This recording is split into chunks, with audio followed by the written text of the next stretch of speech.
더 이상 살고 싶지 않았던 그녀가 다시 웃게 된 이유. 안녕하세요, 여러분. 오늘 제가 들려드릴 이야기는 정말 특별합니다. 한 여성이 인생 최악의 순간에서 어떻게 다시 일어섰는지에 대한 이야기예요. 이 이야기의 주인공은 이지은 씨, 35살입니다. 겉으로 보기엔 평범한 직장인이었지만 그녀의 삶은 결코 평범하지 않았어요. 지은 씨는 대학을 졸업하고 작은 광고회사에 취직했습니다. 일은 힘들었지만 꿈이 있었어요. 언젠가 자신만의 디자인 스튜디오를 차리고 싶다는 꿈이었죠. 28에 결혼했고 30에 딸을 낳았습니다. 모든 게 계획대로 흘러가는 것 같았어요. 하지만 인생은 늘 예상치 못한 방향으로 흐르죠.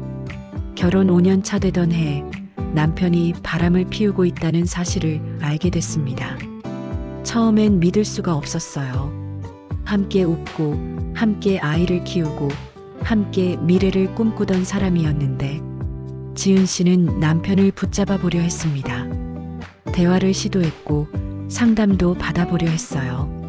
하지만 남편은 이미 마음이 떠나 있었습니다.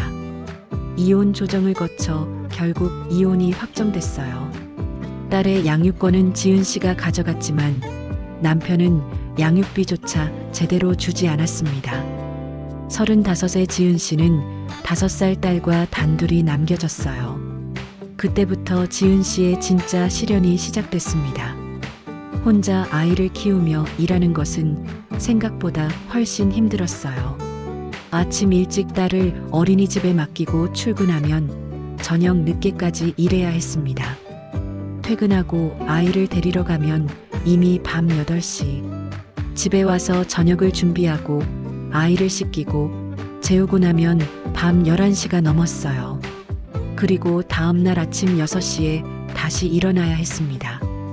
주말에도 쉴 수 없었어요. 밀린 집안일을 하고 아이와 놀아주고 장을 봐야 했죠. 친정 부모님은 지방에 계셔서 자주 도움을 받을 수도 없었습니다. 지은 씨는 점점 지쳐갔어요. 몸도 마음도 한계에 다다르고 있었습니다. 그러던 어느 날 회사에서 구조조정이 있었습니다. 지은 씨도 명단에 포함됐어요. 아이 때문에 야근을 못하고 출장도 거절한 것이 이유였습니다. 그날 지은 씨는 회사 화장실에서 한참을 울었어요. 어떻게 살아가야 할지 막막했습니다. 실업급여를 받으며 새 직장을 알아봤지만 쉽지 않았어요. 경력 단절, 여성애, 육아 부담까지 있는 지은 씨를 선뜻 채용하려는 곳은 없었습니다. 통장 잔고는 점점 줄어들었고 월세 내는 것도 버거워졌어요. 지은 씨는 밤마다 딸의 잠든 얼굴을 보며 눈물을 흘렸습니다. 어느 날 밤 지은 씨는 베란다에 서 있었어요. 아래를 내려다보며 이런 생각이 들었습니다. 이렇게 사는 것보다 차라리. 그 순간 뒤에서 작은 목소리가 들렸어요. 엄마, 왜 여기 있어? 5살 딸이 잠에서 깨어 엄마를 찾아온 것이었습니다. 지은 씨는 딸을 꼭 안았어요. 그리고 울었습니다. 미안해, 엄마가 너무 힘들어서. 딸은 엄마의 등을 토닥이며 말했어요. 괜찮아, 엄마. 나는 엄마랑 있으면 행복해. 그 말 한마디가 지은 씨를 구했습니다. 다음 날부터 지은 씨는 달라지기로 결심했어요. 더 이상 혼자 모든 걸 짊어지려 하지 않기로 했습니다. 먼저 구청의 한부모 가정 지원센터를 찾아갔어요. 상담사는 지은 씨가 받을 수 있는 여러 지원 제도를 안내해 줬습니다. 양육비 지원, 주거 지원, 직업훈련 지원. 지은 씨는 하나씩 신청했어요. 그리고 무료 심리 상담도 받기 시작했습니다. 상담사 선생님은 지은 씨의 이야기를 끝까지 들어주었어요. 판단하지 않고 조언하려 하지 않고 그저 들어주었습니다. 몇 번의 상담 끝에 지은 씨는 깨달았어요. 자신이 스스로를 너무 학대하고 있었다는 것을. 모든 게 내 탓이야. 내가 부족해서 이렇게 된 거야. 그런 생각들이 지은 씨를 더 힘들게 만들고 있었습니다. 상담사는 말했어요. 지은 씨는 정말 잘하고 계세요. 혼자서 아이를 키우며 일하는 것만으로도 대단한 거예요. 그 말을 듣고 지은 씨는 처음으로 자신을 인정할 수 있었습니다. 지원금이 나오기 시작하면서 생활이 조금 나아졌어요. 월세 부담이 줄어들고 아이 어린이집비도 지원받게 됐습니다. 지은 씨는 직업훈련 프로그램에도 등록했어요. 예전에 하고 싶었던 그래픽 디자인 과정이었습니다. 훈련소에서 지은 씨는 비슷한 처지의 사람들을 많이 만났어요. 이혼 후 혼자 아이를 키우는 엄마들, 경력 단절 후 재취업을 준비하는 여성들, 모두 각자의 아픔을 안고 있었지만 포기하지 않고 앞으로 나아가고 있었습니다. 특히 같은 반의 수진 씨와 친해졌어요. 수진 씨도 이혼 후 두 아이를 키우고 있었습니다. 둘은 서로의 이야기를 나누며 위로받았어요. 우리 정말 대단한 거 맞지? 맞아. 우리 정말 잘하고 있어. 훈련 과정을 마친 후 지은 씨는 작은 디자인 회사에 취직했습니다. 급여는 많지 않았지만 야근이 거의 없었고 재택근무도 가능했어요. 무엇보다 자신이 좋아하는 일을 할 수 있다는 게 좋았습니다. 일을 시작하면서 지은 씨의 삶에 리듬이 생겼어요. 아침에 딸과 함께 일어나 아침을 먹고 어린이집에 데려다주고 출근했습니다. 오후 6시에 퇴근해서 딸을 데리러 가고 함께 저녁을 먹었어요. 저녁 식사 후에는 딸과 놀아주고 책을 읽어주고 함께 잠들었습니다. 주말에는 딸과 함께 공원에 갔어요. 돈이 많이 드는 곳은 갈 수 없었지만 공원에서 뛰어노는 것만으로도 딸은 행복해했습니다. 지은 씨도 딸의 웃음소리를 들으며 조금씩 미소를 되찾아갔어요. 회사에서도 인정받기 시작했습니다. 지은 씨의 디자인 감각은 뛰어났고 성실했어요. 프로젝트를 성공적으로 마칠 때마다 자신감이 생겼습니다. 1년 후에는 팀장으로 승진했어요. 하지만 모든 게 순탄했던 건 아니었습니다. 여전히 힘든 날들이 있었어요. 딸이 아프면 회사를 쉬어야 했고, 그럴 때마다 미안한 마음이 들었습니다. 명절이면 혼자 아이를 데리고 친정에 가야 했고, 주변의 시선이 부담스러웠어요. 특히 딸이 아빠는 왜 안 와? 라고 물을 때가 가장 힘들었습니다. 지은 씨는 최대한 차분하게 설명했어요. 아빠는 지금 멀리 있어. 하지만 너를 사랑하고 있을 거야. 거짓말은 하고 싶지 않았지만 딸에게 상처 주고 싶지도 않았습니다. 시간이 흐르면서 지은 씨는 새로운 취미를 갖기 시작했어요. 주말 아침 일찍 일어나서 요가를 했습니다. 딸이 자는 동안 유튜브를 보며 따라하는 것만으로도 몸과 마음이 가벼워졌어요. 한 달에 한 번은 수진 씨와 다른 엄마들을 만나 수다를 떨었습니다. 그러던 어느 날 회사에서 큰 프로젝트를 맡게 됐어요. 대기업의 브랜딩 작업이었습니다. 지은 씨는 밤늦게까지 아이디어를 고민했고 최선을 다해 작업했어요. 발표날 클라이언트는 지은 씨의 디자인을 극찬했습니다. 이거예요. 바로 이런 걸 원했어요. 그 순간 지은 씨는 깨달았어요. 자신이 다시 일어섰다는 것을, 더 이상 과거의 상처에 붙잡혀 있지 않다는 것을.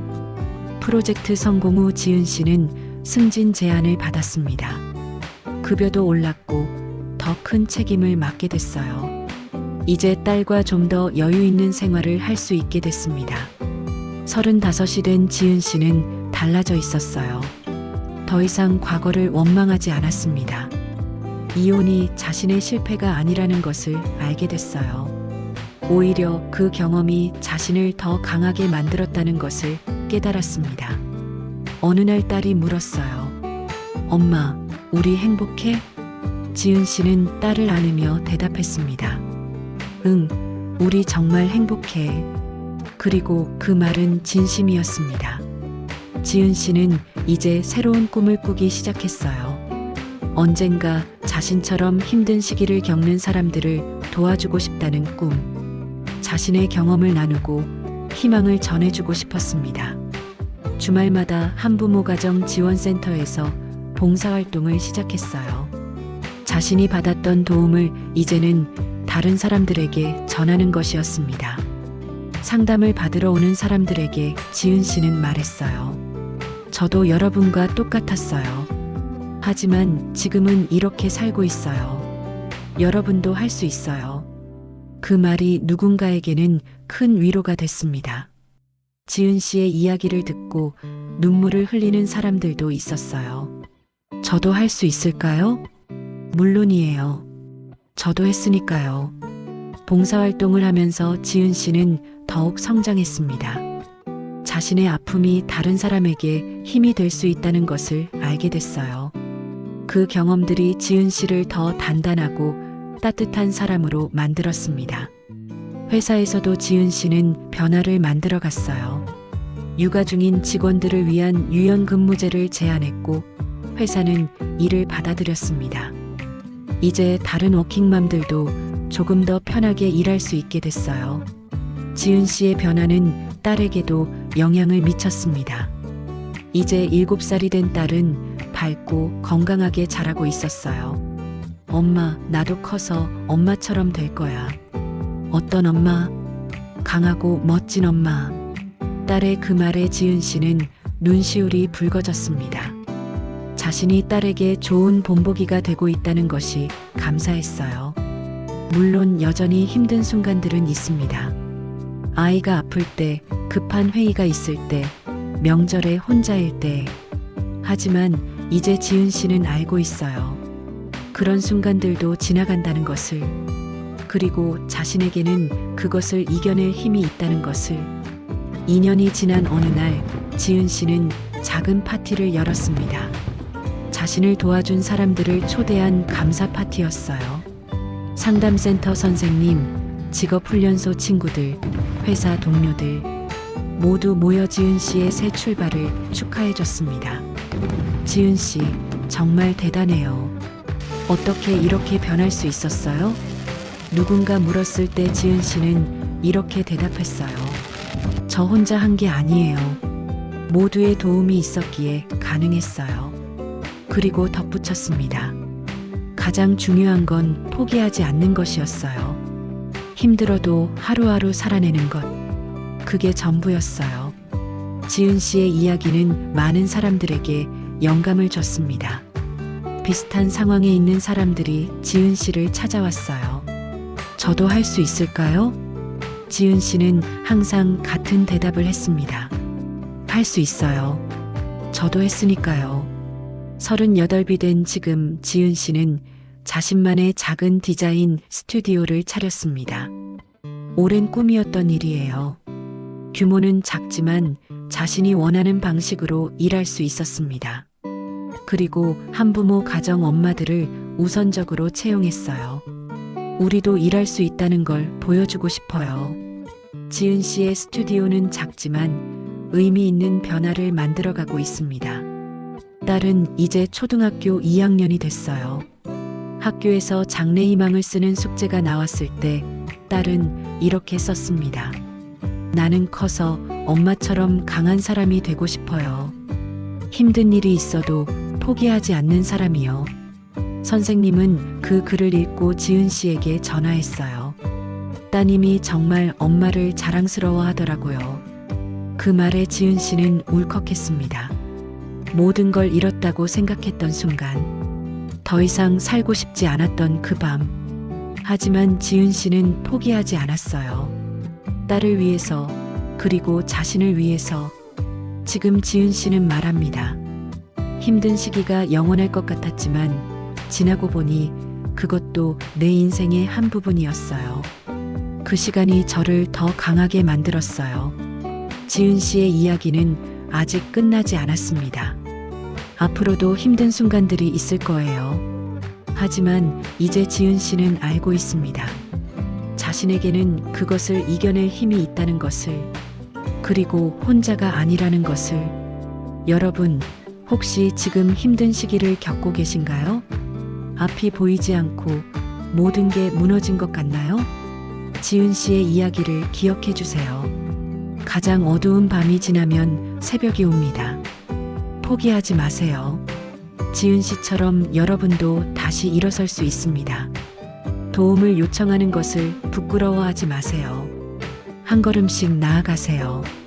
그리고 언젠가 뒤돌아보면 여러분도 놀라울 만큼 멀리 와 있을 거예요. 지은 씨가 마지막으로 전하는 말입니다. 힘든 순간에도 내일은 옵니다. 그리고 그 내일은 오늘보다 조금 나을 수 있어요. 그 작은 차이들이 모여서 인생을 바꿉니다.